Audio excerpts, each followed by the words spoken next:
ইরানকে নিয়ে ভবিষ্যৎবাণী এবং কিছু সত্য কথা আমাদের মাঝে বলে গিয়েছিলেন আল্লামা রুকফুর রহমান সাহেব। কি সত্য কথা, কি ভবিষ্যৎবাণী যদি জানতে চান ভিডিওটি দেখেন প্লিজ। বর্তমান দুনিয়ার বিশ্ব মুসলিমের নেতৃত্বে এক তুরস্ক, ঠিক কিনা বলেন? এরপরে আসি ইরান।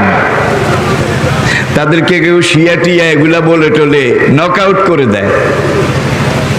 আমরা যে সুন্নি মুসলমান, আমাদের মধ্যে বোধহয় ফাসেক নাই, জালেম নাই, 2 নম্বর নাই, শিয়াগো মধ্যেও এটা আছে, এটা থাকবে।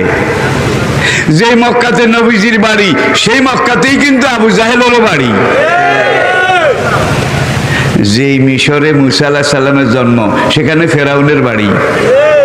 তাহলে বুঝা গেল সব যুগে 2টা শক্তি ছিল, একটা নেগেটিভ, একটা পজিটিভ, সব যুগে। এই যুগে বোধহয় নাই।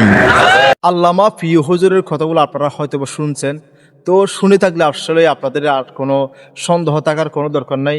যারা শিয়া সুন্নি নিয়ে আসলে মার্কেট ঠেলাঠালি করে না, আসলে দিন শেষে তারা আসলে কতটুকু ইসলাম প্রিয়, দিন প্রিয়, সেটা প্রশ্নটা থেকে যায়।